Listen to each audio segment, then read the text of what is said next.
যোগ্যতা তুমি তো সবটাই জানো। সৃজন ছাড়া অন্য কোনো পুরুষকে আমি আমার জীবনে ভাবতেই পারি না।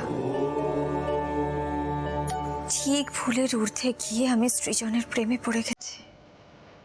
কি করব বলো? ভালোবেসে ফেললে আর কিছু করার থাকে না। মনের উপর যে কারোর দখলদারি চলে না, মনে যে কারোর বশ মানে না যোগ্যতা। তাই তো আমি নিজেকে দূরে সরিয়ে নিয়েছি।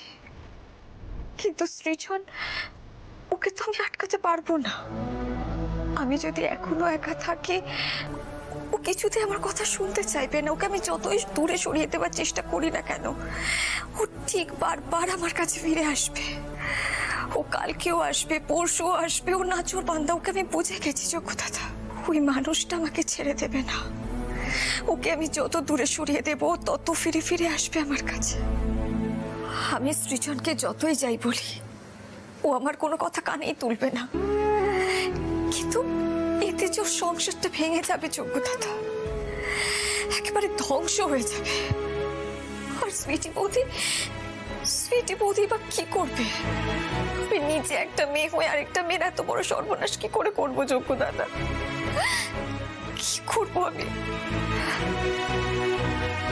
নিজের ভালোবাসার জন্য আমি অন্যের সংসার ভেঙে দিতে পারবো না। অভিমন্যু স্যারকে আমি ভালোবাসি না যোগ্যতা। ওই মানুষটাকে আমি দুঃস্বপ্নেও নিজের স্বামীর জায়গায় কল্পনাও করতে পারি না। কিন্তু আমি ওনাকে বিয়ে করব। হ্যাঁ, আমি ওনাকে বিয়ে করব। কারণ এটা ছাড়া সৃজনকে আটকানোর, সৃজনের সংসার বাঁচানোর আর কোনো রাস্তা আমার কাছে খোলা নেই। এবার তুমি আমাকে পথ দেখাও যোগ্যতা।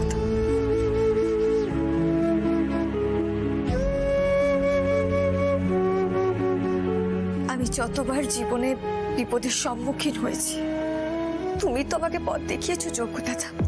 তাই আজকেও তুমি আমাকে পথ দেখাবে। এই সাদা আর লাল ফুল দিয়ে তুমি আমার ভাগ্য বেছে দেবে। আমি এক একটা করে ফুল তোমার পায়ে দেব। যদি লাস্টে লাল ফুল বাঁচে, তাহলে আমি সৃজনের কাছে ফিরে যাব। আমি আর সৃজনকে আটকাবো না। কিন্তু লাস্টে যদি সাদা ফুল বাঁচে, তাহলে আমার যতই কষ্ট হোক না কেন, আমি অভিমন্যু সেনকে বিয়ে করব।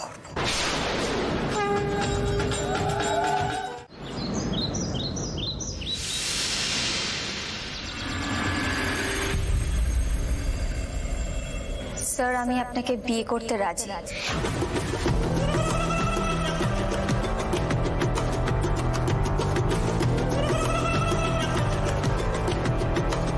সিরিয়াসলি? হ্যাঁ স্যার। আমি বলে বোঝাতে পারবো না Alokpurna. I am feeling so happy. এবার কিন্তু আপনি আর স্যার বলাটা ছাড়তে হবে। অনেক পুরনো অভ্যেস তো, একটু সময় লাগবে। লাগুক সময়।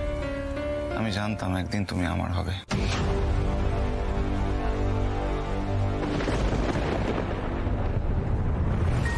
না না, মানে আমি বলতে চাইছিলাম যে আমার ভালোবাসার ওপর বিশ্বাস ছিল। আমি জানতাম যে একদিন আমার ভালোবাসার জয় হবেই।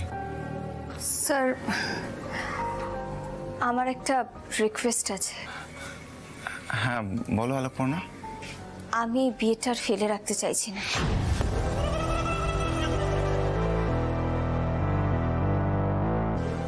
বাবা, এ তো দেখছি মেঘনা চাইতেই জল। আমিও না। আলোকপূর্ণা, তাহলে আমরা আজই বিয়েটা সেরে ফেলি।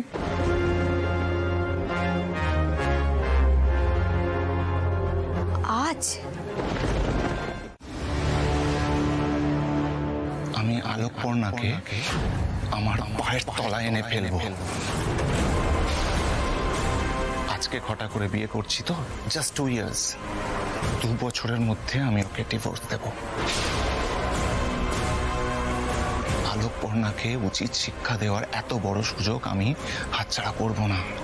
ও বুঝতে পারবে, আলোকপূর্ণা বুঝতে পারবে যে অভিমন্যু সেন কতটা পাওয়ারফুল।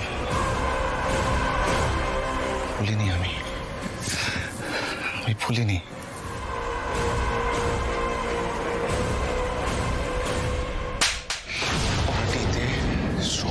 সামনে ওই আলোকবন্যার সপাটে আমাকে যে চটটা মেরেছিল সেটা আমি ভুলিনি পূজা, আমি ভুলিনি।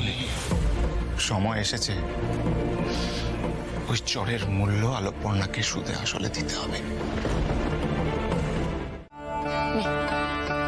ধর।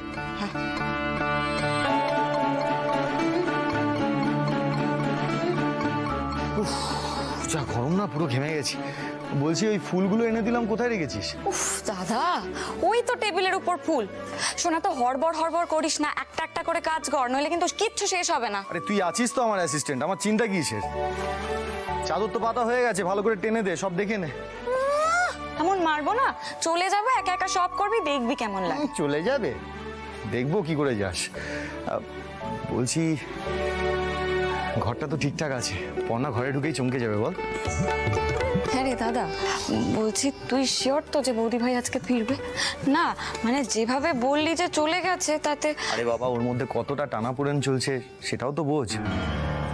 ও কালকে কিছু বলতে পারছিল না, তাই ওভাবে চলে গেছিল। আর তাছাড়া ও তো নিজে মুখে বলেইছে ও আজকে ফিরে আসবে। কালকে না ঠিক ডিসিশন নিতে পারছিল না। ব্যাস ব্যাস, বৌদি ভাই ফিরে এলে না একদম শান্তি, নইলে বাড়িটা কিরকম ফাঁকা ফাঁকা লাগে। এই তো আর কিছুক্ষণ, একটু পরেই ফিরে আসবে। আর তাছাড়া আমাকে অ্যাসিওর না করলে আমি ওকে ছেড়ে আসতাম নাকি? ওই পূজার বাড়ির সামনে ইট পেতে বসে থাকতাম। হ্যাঁ, তাই তো ছিলি কাল সারাদিন। লাভ হলো?